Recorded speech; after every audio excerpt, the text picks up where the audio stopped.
मुच्यते पूर्णस्य पूर्णमादाय पूर्णमेवावशिष्यते ओम शांति शांति शांति। अव्यक्तलेशाज्ञानाच्छादित पारमार्थिक जीवस्य तत्त्वमस्यादिवाक्यानि ब्रह्मण एकतां जगुः न इतरयोः व्यावहारिक प्रातिभासिकयोः।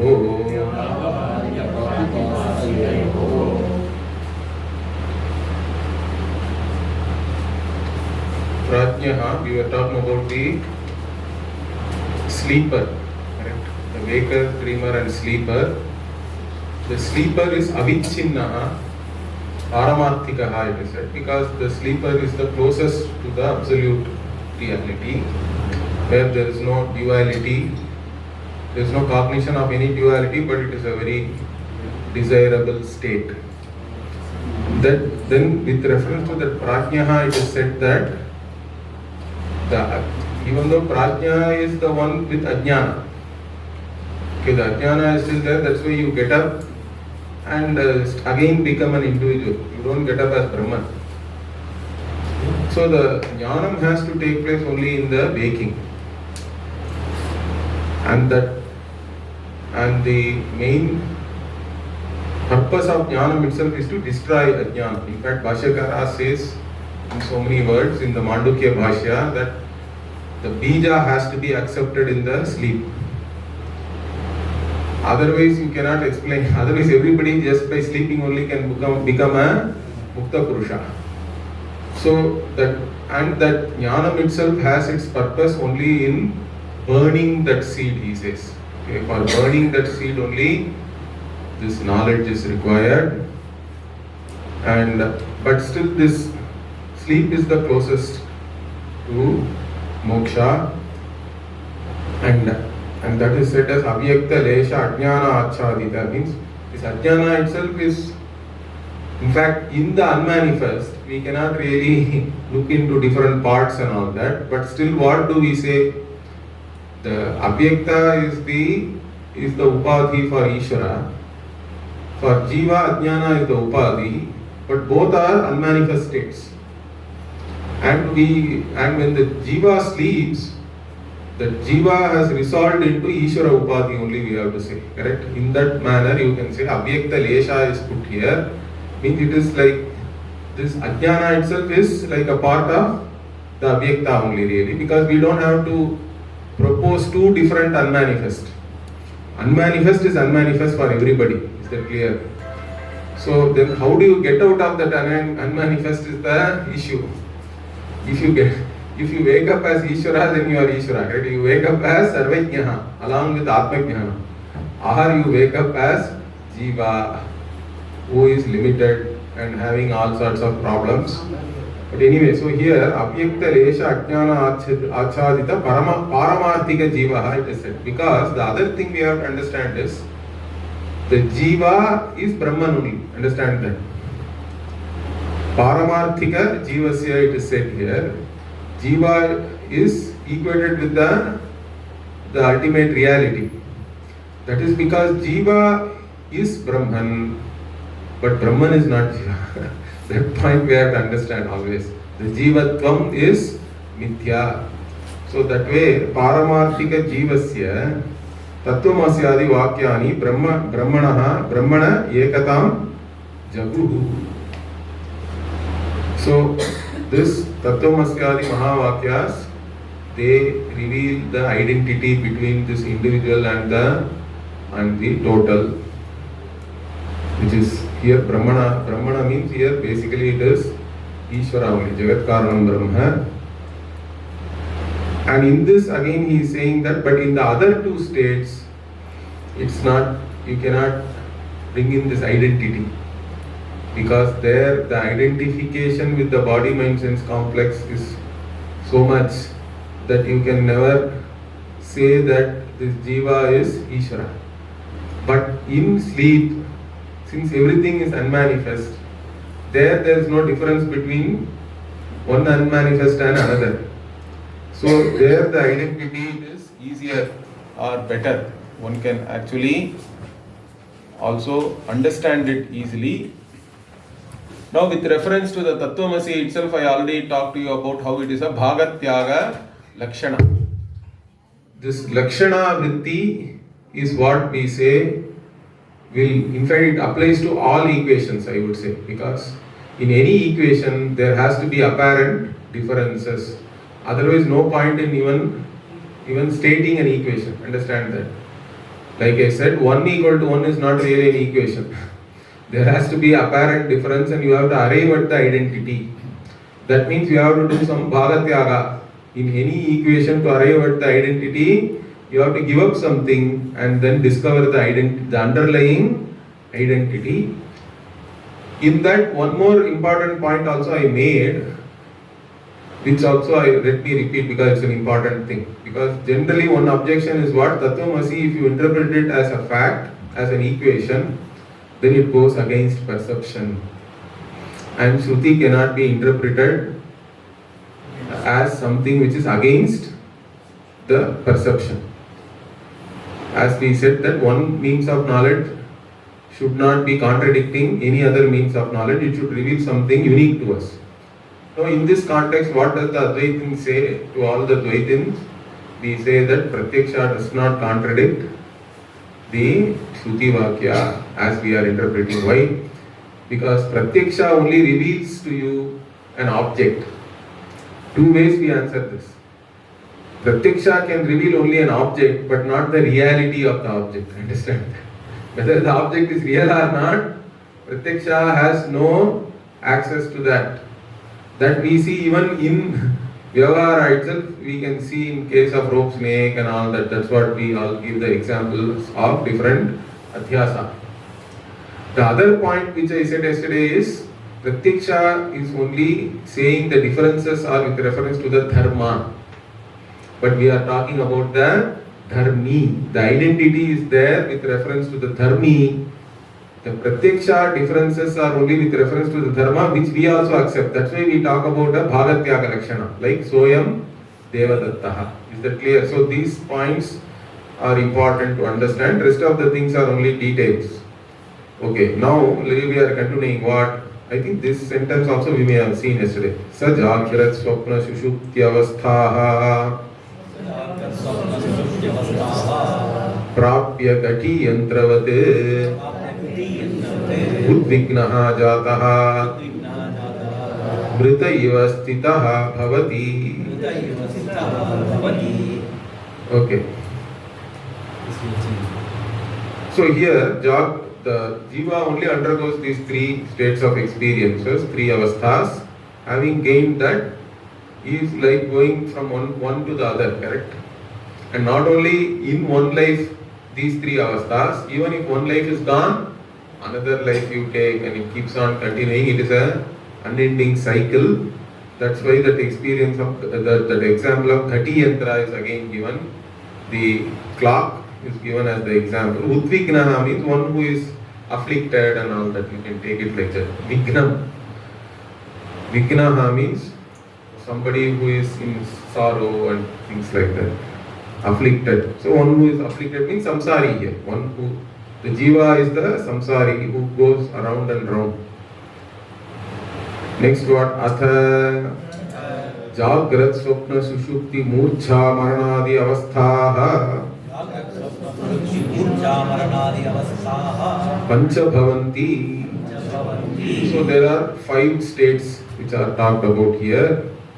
The waking, dream, sleep, then also this becoming unconscious or fainting.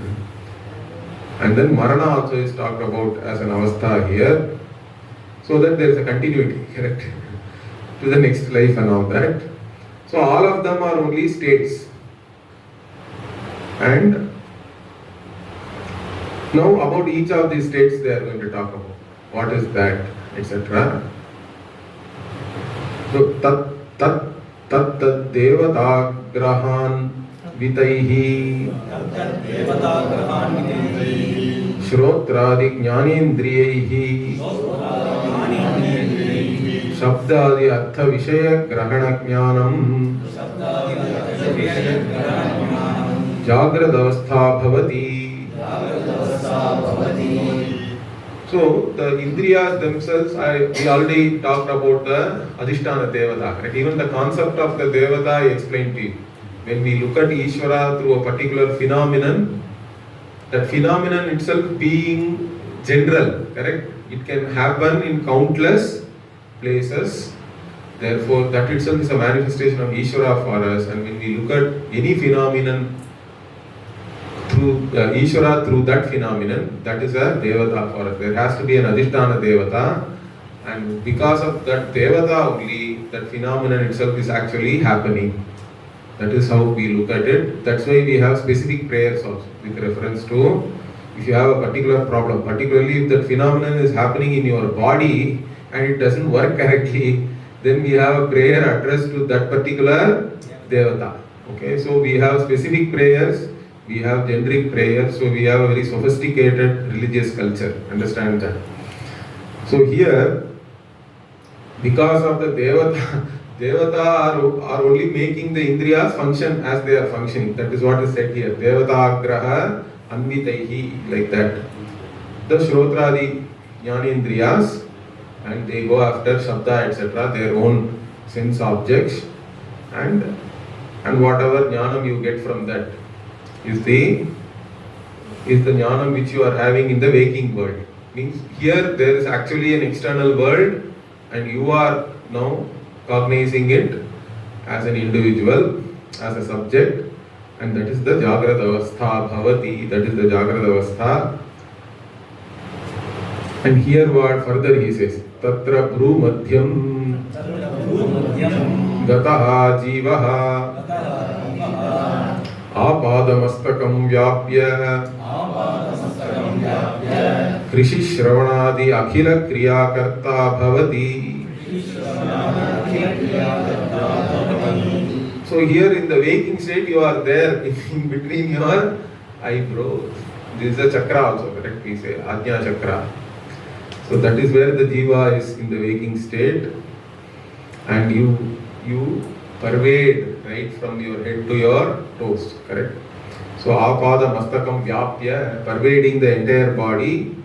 You do activities like krishi, means even in those days agriculture they were doing, okay? Or you listen to somebody, Shravanadi Akhila Kriya Karta Bhavati. So you are the one who does all the activities, you are a Karta. You also identify as a Karta Bhokta in the waking. So first Karta Bhavati, then what? Tat Pala Bhukcha Bhavati. So you are also a Bhokta. So you identify yourself as a Karta Bhokta. Okay. Not only that, not only here. What is the further thing? Lokantaragataha Karmarjita Phalam Saeva Bhunte. Okay, since you do lot of activities, depending on whether you are gaining punya or papa from those activities, if you have a lot of punya, then you are going to some particular loka. If you have a lot of papa also, you will go to some other loka. So all that karma arjita phala means what? Whatever results you have accumulated by doing all this karma as a karta, you have to enjoy it. Even if you don't enjoy it in this life, you will be enjoying it later on, definitely, because karma is avashyam bhavi for us. Karma has to be exhausted by experiencing. There is no way. Till the time you take yourself as a karta. So we have to add that qualification. Understand that. So here, maybe it is a repetition, but one important point for us is our entire dharma is based on this karma. Understand that? Because the important point is, for us Ishvara is manifest as the very dharma. Understand that? It's not like Ishvara has given some 10 commandments and you have to follow it or anything. It's not like that for us. Ishvara is manifest as the very dharma. In fact, dharma itself we can interpret it in a very wider manner, because dharati iti dharma. Dharma is something which is supports or which is the basis for the entire creation. If we look at it like that, then the very order which we see in the creation itself is dharma for us. Because everything is in order, correct? Otherwise you cannot even study it. Every scientific law is possible or it can predict because there is order, correct? Suppose today I have 9.8 as the gravity. Tomorrow it becomes 20. Day after tomorrow it becomes 2. Can we even design any machines or have any vyavastha in this world? It's not possible, correct? So all the vyavahara is possible because there is order. I think even Kalyanji mentioned this, correct? Because there are some around 20 odd physical constants are there. Even what scientists are saying is, even if you modify even one decimal point in any of them, like Planck's constant is there, you cannot even imagine the world as it is now. Understand that? And if that constants become variable, like in software projects we always say, correct? Whatever is a constant during requirement becomes a variable during implementation for us always. It's a problem in software implementation. If that happens really, then we cannot have any world. Understand that? That means all those, that niyati only is holding on to the creation. That niyati itself is dharma. So if we look at it like that, even physics is dharma, chemistry is dharma, biology is dharma, psychology is dharma, all the disciplines of knowledge we study are all dharma, because they all point to a certain order, correct? There is a physical order, chemical order, biological order, even psychologically there is a certain order. That's why psychologists can predict behavior or even predict the past based on your current behavior and all that, or they can make a psychological profile. So in this, one of the important orders we have to add is what? Moral order. Don't forget that. In fact, specifically dharma means we mean the moral order. But what I want to point out is dharma can also mean any other order. All orders are really dharma. And Ishvara is manifest as all this dharma. That is how Ishvara is manifest as the creation itself. Understand that. In this, the moral order, once we say, it's a matrix of values, correct? Basically, that's what is defining the moral order. Even there, lot of this order we sense it commonly. Nobody needs to even teach you. So for this, our Pujya Swamiji used to give this example that nobody has to teach the tortoise to run towards the sea once it hatches, correct? See, when we were kids, we used to go on the beaches of Besanagar and south also a little bit. There used to be an olive ridley turtle. It used to come some season and put all the eggs and the tortoise will go away. The turtle will go into the sea, that's all. It will put the eggs, close it and go away. Now they will hatch after some time and all of them will run towards the sea. In fact, because they were endangered, we will go and sometimes pick it and put it into the sea safely and all that. We were intervening basically, which itself is whether good or bad, we don't know. But the thing is, nobody needs to teach. It knows, correct? It is born with some knowledge. Like that, nobody needs to teach the monkey or the baby monkey that it has to hold on to the mother. If that has to be taught, then most of the monkeys will die, correct? They cannot even survive. So the idea is, all living beings are born with certain knowledge. Like that, we are also born with the ability to sense what is right and wrong. And I always say that 50% of the time we are always dharmic because you are very clear about how others have to behave towards yourself. And the other 50% also by implication, then you know. Even after knowing only, we do all wrong things. Now if you do something wrong after knowing, then you should have a consequence or not? Tell me. You should have consequence for that. Because here, Bhagavan himself is manifest as right and wrong, and if you are going against that, you are basically going against Bhagavan, understand it? Because all wrong things we do only because of our own likes and dislikes. Raga-dvesha is there one side, right and wrong is there other side. Always the fight is only between these two. The entire human conflict itself can be looked upon simply like this. The more and more you are a master of your Raga-dvesha, the more you are aligned with Ishvara. The more you go along with your Ragadvesha, you are only an individual, correct? Only your ego is the wanting being only. Ragadvesha is basically the wanting person, the lacking person. The one who feels small. And that small person wants to become big somehow and is ready to do anything for that. Regardless of right and wrong and others what they will think, etc. Or whether you are stepping on somebody else's toes. You don't care. But if you live like that, what? Of course, you are going to get blowback right here also. Correct? Whenever you do something wrong, in your own mission you feel guilt, you also have fear. But then others also may come and retaliate. But even after all these things, what we see is, in the drishta world, or immediately, we don't see. Even those who have done some wrong may get whatever they wanted, correct? Then you may think, then what, is there no consequence for doing something wrong? Means there has to be a consequence. That's why we say there is adrishta phalam. Understand that. Only the Veda talks about this. There is adrishta phalam, there is adrishta phalam. So for every action you have two results, not just one result. The one result is whatever you are immediately experiencing. It may be good, bad, it may give you guilt, fear, or it may give you self-confidence, whatever, depending on what you are doing. That is always there. But then Veda says, if you do something right, you gain punyam. If you do something wrong, you gain papa. And the punya papa again will fructify later as pleasant or unpleasant experience. And this is not against my day-to-day experience, correct? Because what is my day-to-day experience? Whatever I gain, whatever results of action I gain, are not always a function of my effort alone. Is that clear? Always there are so many unknown variables are acting. So sometimes I get more than what I deserve. Sometimes I get less than what I deserve. Few times I get whatever I deserve. Sometimes I get totally something opposite also.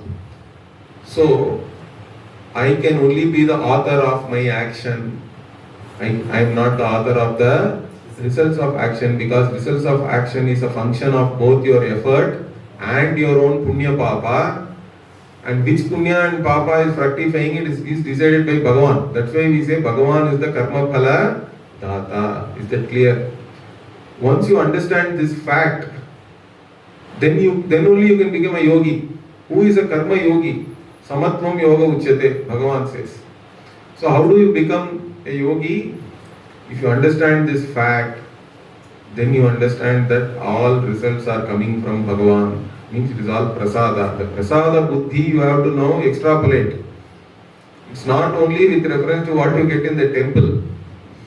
Everything which you get in your life, if you are able to accept it as a prasada, then you are a yogi. Because prasada itself is not any one particular object. Understand that. It is your attitude towards the object which makes it a prasada. Because anything which comes from the altar of Bhagavan, you are ready to accept it as it is with a certain reverence also. Now if you are able to bring that attitude towards everything in your life, then you are a yogi, because you will be able to accept everything equanimously. Anyway, so I just branched into the karma yoga part here, and also I wanted you to understand clearly why the Veda talks about papa and punya. And don't ask for proof. Okay, that's why it is called adrishta. It can never be seen.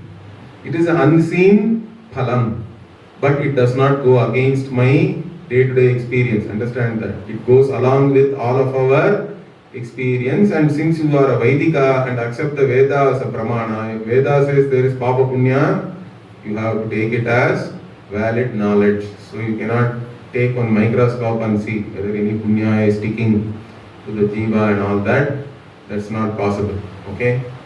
So anyway, so here, that's why, in fact, one interesting thing, our people, they are all overthinking they do. So when defining pratyaksha, there is one objection comes from the Purva Pakshi. He says, you say that everybody has punya papa, but we are not able to see it. So then what is this pratyaksha and all that? Because anyway my indriya goes and takes the form of whoever is sitting in front of me, means his punya papa also I should see, because you are saying he is having punya papa. So then we add one more thing to the definition, saying that whatever is pratyaksha yogya only can be seen. everything is not available for sense perception. Whatever is like then they give the example like adrishta. Adrishta is not pratyaksha yogya. Okay, it is always paroksha only. Anyway, so coming back here, so why did we even talk about it? Because there was karta and bhokta here. Anyway, tat pala bhuccha bhavati lokantaragataha karmadhita palam saye bhunte. Okay, sa sarva bhauma vat vyavaharachanta achrantaha antarbhavanam praveshtum margam Ashritya tishtati. Okay, the waker, like even the king. Okay, king goes with his retinue and all that, and then becomes tired at the end of the day. Correct? Shranta means one who is tired. Then he goes back into his antahpuramana. We say, correct? He goes back into his palace, antarbhavanam. Praveshtum margam. So now he wants to go back into his palace and enjoy. So he takes the path towards that. Okay, margam ashritya tishtati. Like that, even the waker, once you have exhausted that day's karma, that also is important. You cannot sleep unless you have exhausted that day's karma. Understand that. Even if you want to sleep, you will not be able to go to sleep. But in general, we all want to go to sleep at some point in time at the end of the day. But even then, actual sleep comes means we say that Jagrat karma is over. And so you are now ready. So what happens then? You want to go into some other state. Like the king wants to go back into the palace, correct? So here what? Karano parame Jagrat samskarotha prabodhavate grahya grahaka rupaspuranam swapnavastha bhavati. Okay, here it looks like directly we go from waking to dream, but generally that doesn't happen. You have to go to sleep and then you wake up into dream, I think. But even anyway, basically the Shruti wants to talk about the next avastha. So the Karana Uparama happens, means you withdraw all your senses, means basically Karana Uparama itself, we can say that you have gone into some state of sleep and then now you are getting into dreaming. Swapna avastha bhavati. How and what kind of swapna avastha? That is the big one compound. It is a single word, okay? Jagrat vyavahara Jagrat samskarotta prabodhavat grahya grahaka rupas puranam. Okay? Jagrat samskarotta means what? The dream world itself is born out of the impressions which you have created in the waking world, we say. Okay, so the Jagrat samskara only is the basis for that. So it has come from that, it is born from that, samskarotta. And while dreaming, it looks like it is waking only, correct? Everything is real, prabodhavate. And also in dream, there is a subject and an object. So grahaka, grahya. So grahaka, grahya means here subject, object. So the subject, object division is there in dream also. And with that only, that spuranam happens, means whatever becomes evident to you in the dream world. All the cognition which takes place is called Puranam here. So that is the dream world. So in the dream world there is no real object or anything outside, nor your senses are also not there. They are all Karana Uparama. That's what you have to see. All the sense organs and mind also is already resolved. But only the mind alone then projects the entire thing based on samskara. And in dream world, you do not carry anything from the waking world. So if you have eaten a lot in the waking, you can still be hungry in the dream. Or you slept very hungry, but you can eat a big bandara in the dream and be happy and again get up and feel hungry. So, sa ananvagataha, like that the Brihadaranyaka Upanishad says, beautiful word, ananvagataha. Means anvagataha means you are carrying something along with you. And it says ananvagataha means what? You are not taking anything, you cannot take anything from waking to dream, including your papa punya. That is the beauty. So you go to dream and do some, you kill somebody, you do some terrible acts.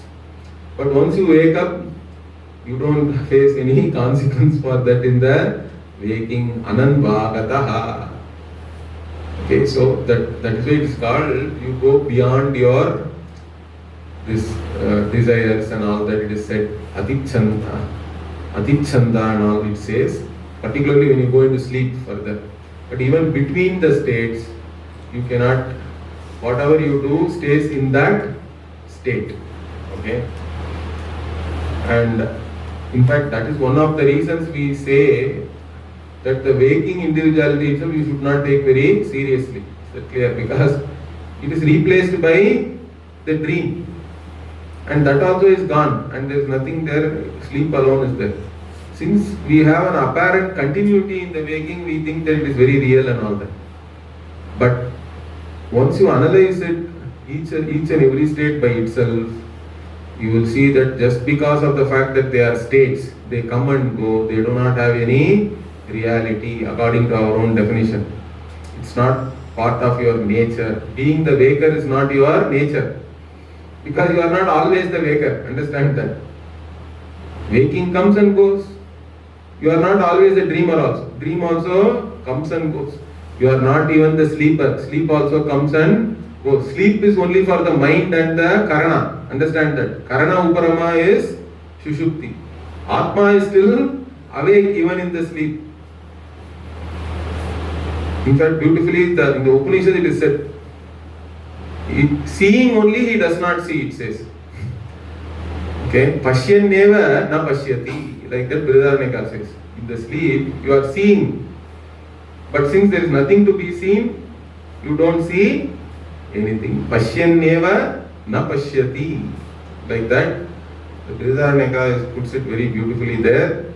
Anyway, so here, this dream avastha, then what? Tatra vishva eva jagrat vyavahara lopat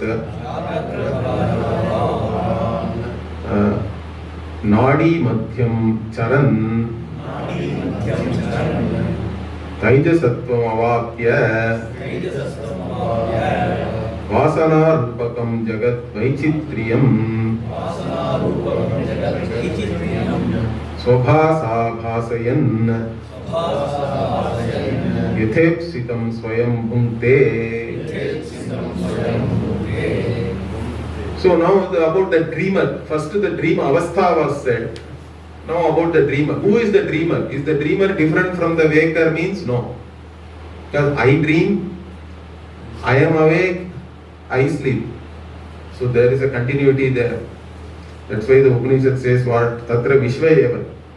Vishwa who is the waker only becomes the dreamer. Vishva eva jagrat vyavahara lopat. So jagrat vyavahara comes to an end. Okay. Nadi madhyam. The dream means it always we talk about the nadi. Even in the Upanishad also it is that the entire dream world is produced when some rasa travels through the nadi. And all that it is said in the Brihadaranyaka Upanishad also it is talked about. In this Upanishad also it is there. So you are not externally anywhere. You are only there within your own nadi. From the hridaya, all these nadis are all going, and then that jiva is traveling only within the nadi. That is the entire dream experience. Is your whatever travel is happening within the nadis. That's how it is described. So nadi madhyan charan. So you are now going within the nadis, and you get the name Taijasa. You are called Taijasa because only you are the only one who is shining there, correct? The Atma only is shining in the dream world, and it is shining and showing everything. It is lighting up the entire dream world. So Taijasatvam avapya vasana rupakam. Again, whatever you see there is all only vasana, it's all only impressions, samskara only it is. And again, there also what? Jagat Vaichitriyam. There are all kinds of things you see. In fact, you can say, I saw a human being with a horn in the dream. How can you say that whatever Jagrat samskara only I get in the dream? Puja Swami used to say this actually, and then he used to say, no, that is still possible. Why? Because even in waking, you see human being, then you see buffaloes with horns, and then you see human beings behaving like buffaloes. So it is very appropriate that you can see somebody with a horn in the dream also, there is no problem. So you can have separate samskaras which comes together in the dream, so no issues. Okay. So Vasana Rupakam Jagat Vaichitriyam. There also you see so many different things. Entire rivers, mountains, dream space-time, other sentient beings, including tigers and elephants and all that. Okay. Or some other robber is coming and robbing you, somebody else wants to kill you, all this also can happen in dream. So Swabhasa Bhasayan, but you only light it up with your own Atma Jyotihi. In the dream there is only the Jyot, there is no external Jyoti. The only Jyot is which is responsible for all the dream Vyavahara is only the Atma Jyotihi, that is Swabhasa here. Swabhasa Bhasayan Yathepsitam Swayam Bhunte. You enjoy, whether you really enjoy or you have a nightmare, that also is due to karma only we say. but whatever, you enjoy, either you enjoy or you have a nightmare, you only, but you have to experience it. Swayam Bhunte, you experience it yourself. Okay, then what? Chitta Ekakarana Shushuptyavastha Bhavati. So in Shushuptyavastha, there is Chitta Ekakarana means what? Chittam has resolved completely. Means there is no subject-object duality anymore.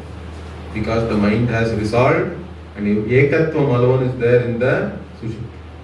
That's why you do not know the another person. In fact, the Upanishad gives a very interesting analogy to say that why you do not know anything in sleep. It says, when you embrace your love of your life, okay, whether it's a lady or your own wife, whoever it is, then that person doesn't know anything, it seems. He does not know himself or anything else other than himself. So, like that, in the sleep, you go and embrace your own self, which is your very nature, and therefore you do not know anything. There is no second thing. Ekatvam alone is there. So the word it uses is embrace, basically. So you go and embrace your own self, your own nature, which is Ananda Swarupa really, and then it is and in fact, it is Ananda because you don't know any other thing also. That way also we have to say. Okay?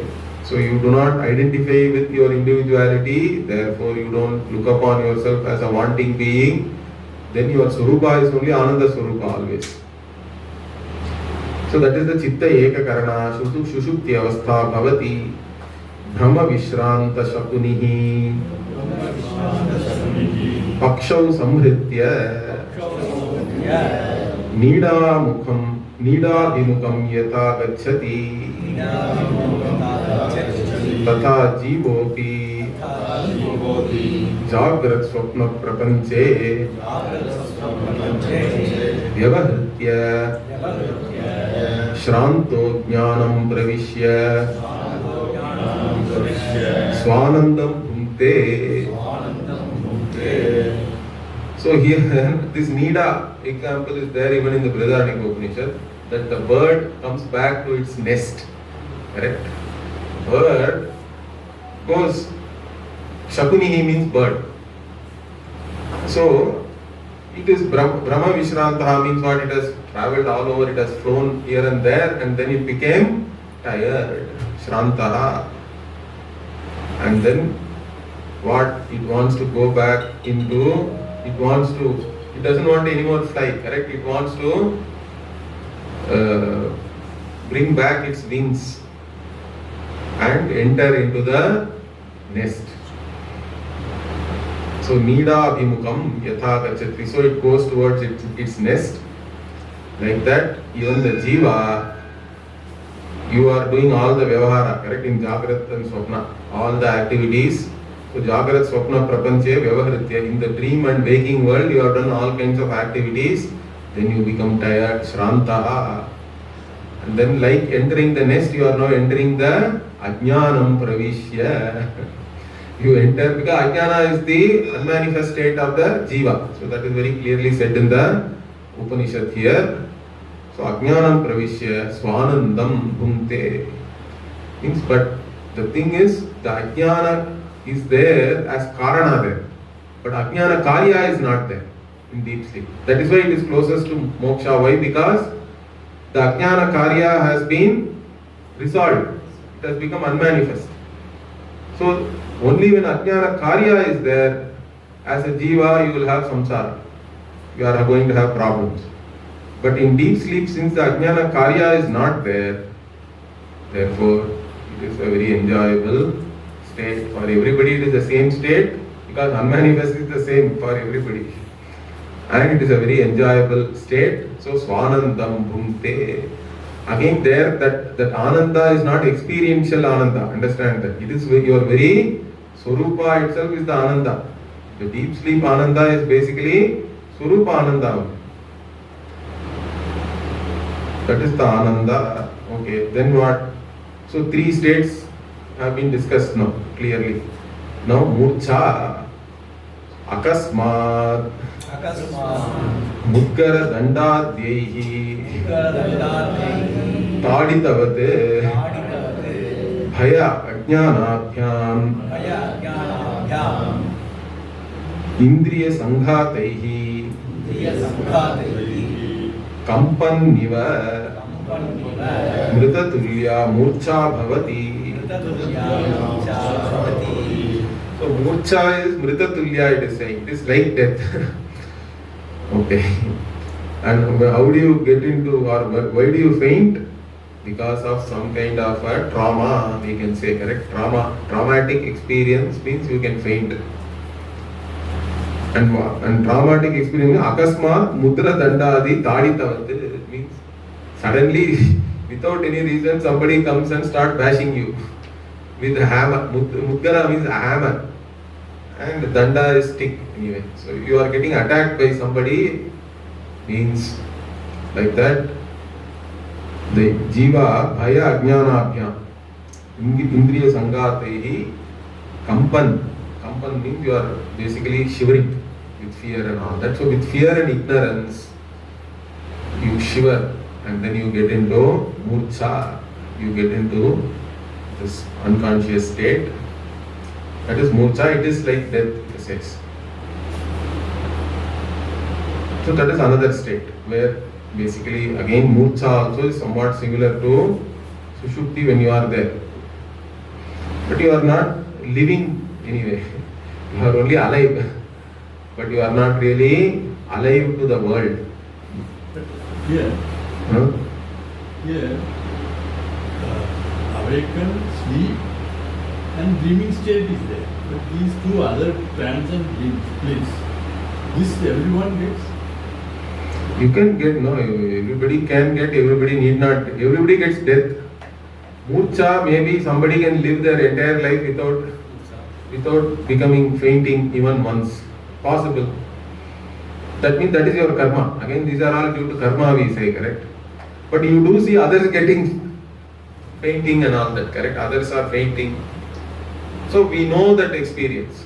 Whether you experience it yourself or not, maybe if you, in Chandogya Upanishad, that Shvetaketu is asked to fast for 15 days. So you also fast like that, then you will know whether what is murcha. So, like that. Anyway, so here, so that is murcha. So, nothing great here. He is given some description. Then what? Jagrat, Swapna, Sushupti, Murcha, Avasthanam, Anya, Brahmadi, Stamba Paryantam, Sarva Jiva Bhaya Prada, Stula Deha Visarjani, Maranavastha Bhavati. So Maranavastha is other than the other four avasthas, and from starting from Brahma himself, Brahmaji also doesn't want to give up his body, it seems. Okay, Brahma is the highest jiva, or the highest state one can attain as a jiva, and up to a grass, Stamba Paryantam, Sarva Jiva Bhaya Prada. So none of the beings want to die, correct? So they all have fear of death because nobody can accept that they are a mortal. You are not able to accept your own mortality. So it becomes a problem. Sarva Jiva Bhaya Prada. And the one in which the Stula Deha is destroyed, you can say. Stula Deha Visarjani. So death means the Stula Deha is no more functional. That is the Marana Avastha Bhavati. Okay. Here what happens? So again it explains. In fact, this thing also, there is a very detailed explanation. Even one analogy which is given is the analogy of this leech. Leech is there in one, and then it just holds on to the other and then leaves this, correct? And that's how it gets on to you also. You don't even know that. Only when the blood is flowing out of your leg or something, then you realize that some leech has sucked all your blood. And it sucks the blood and it can become quite big. Okay. It also puts a nice anesthetic. That's why you don't feel anything. And in fact, even it also adds one more chemical so that the blood won't clot. That's why your blood also will flow easily from there. Anyway, that leech only, this jiva leaves one body and takes up another body, like that analogy is given. But here also something similar. What? Karmendriyani, Jnanendriyani, Tat Vishayan, Pranan Samhritya, Kama Karmanvitaha, Avidya Bhuta Veshtitaha, Jivaha, Dehantaram Prapya, Lokantaram Gacchati. So Karmendriyani, Jnanendriyani, they all withdraw from their objects, because when you are about to die, your senses and all will not function. Your mind also will not function, or it will not be in your control. That is why, because one story, this Ajamila story and all is said, correct, in Bhagavata, that he said Narayana at the time of his death. So even though he led a very promiscuous life, okay, but he named his son as Narayana, and at the time of death he was so attached to his son, he called out Narayana, and then the Vishnu, whatever Dutas came and they took him to Vaikuntha, and there is a story. Now our guys will read that and think that okay, then I can do whatever I want throughout my life. And somehow I will say Narayana or Shiva while dying.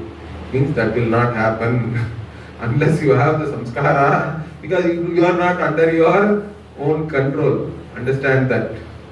So anyway, here what it says, that Jnanendriya, Karmendriya, in fact each organ, even the order in which these are all failing is given in the Brihadaranyaka Upanishad. At the time of death what happens and all that. So here anyway it is generally said that the Karmendriyas and Jnanendriyas withdraw from their own objects, and Prana also withdraws from the body then. And then what? Still the Jiva is there, the Sukshma Sharira is there. Understand that. The death is only the death of the Stula Sharira. So Vasamsi Jirnani Yatha Vihaya Navani Grinnati Naroparani. Like that the analogy is given in the Gita also. Correct? Like you throw away an old shirt and wear a new shirt. that same Sukshma Sharira will take up another body. But in fact, all our apara karma is on the understanding that a jiva cannot be there without a body. So even after you die, you take something called a preta sharira. That preta sharira only you have to travel. And all that Vaitarani and all you have to cross, and then depending on whether you have punya or papa and all that, Yamadharma will send you to either some whatever, Attala, Sutala, Vitala, Taratala and all is there. 7 down, 7 up. Where you go, that is up to your punya and papa. So the preta sharira only we are nourishing during the 10 days karma we do in the apara karma. And you don't want to give good food also, so that it will stay back here. No? So that's why they don't put any salt in that. You cook without salt, you invoke that jiva, you put a stone and invoke the jiva and then provide all that as a nourishment. In fact, literally there is no big mantra in that. The 10th day, whatever you do is all, if you know simple Sanskritam, it is all tata bye bye only. You say literally like that, now you go. Like that. In fact, that is why our people also nowadays write RIP and all that. If somebody dies, they put RIP. There is no RIP for us, understand that. In fact, the Upanishad itself will say there is no RIP. Why? We will see that RIP. I will come to that.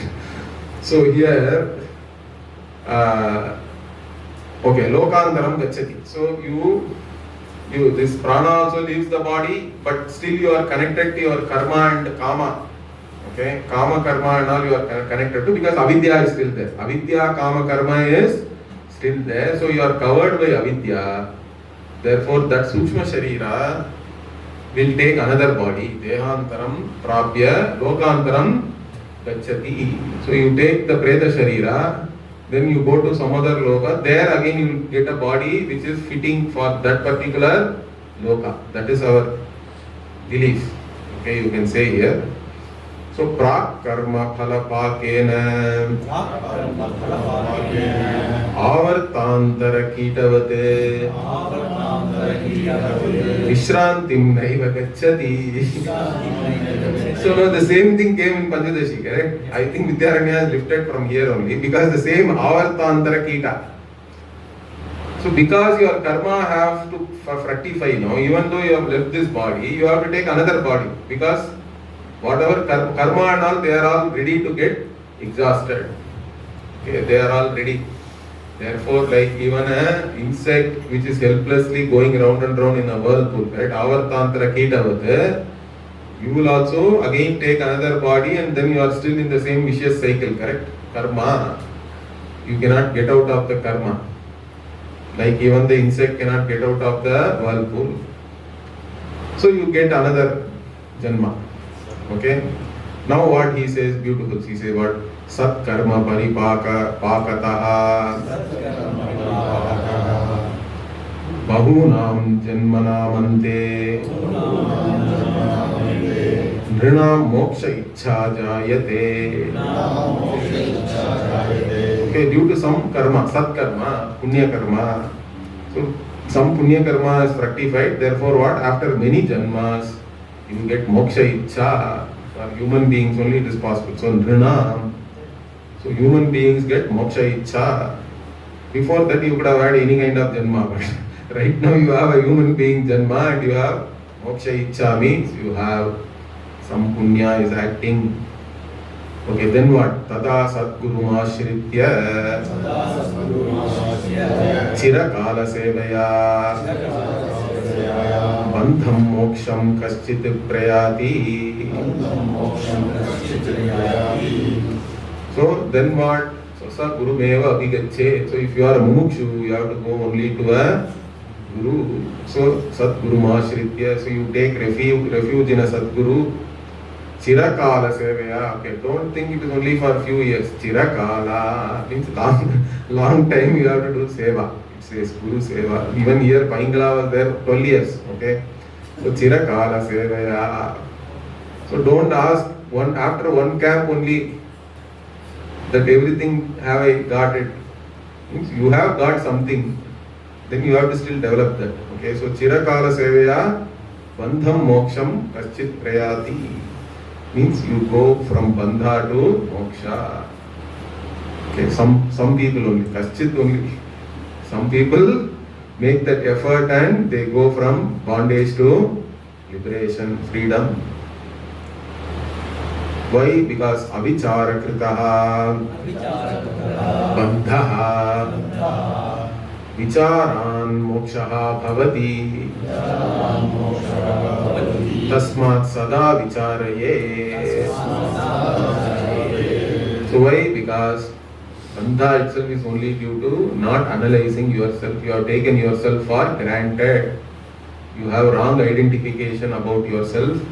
So it is all avichara siddha. Samsara itself is avichara siddha, we say.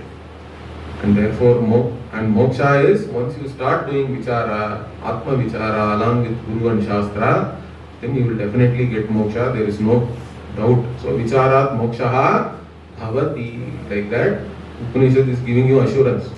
Therefore what? Tasmat sada vicharaye.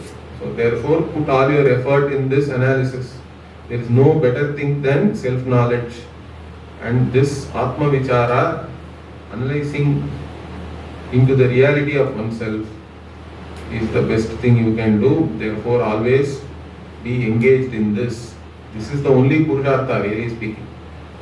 Because all other Purusharthas are also included in this. So, okay, with the rest of the thing we will see in the next class.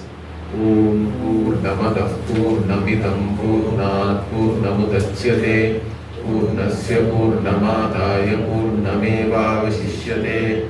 Om Shanti Shanti Shanti. Harihi Om Shri Gurubhyo Namaha. Harihi Om.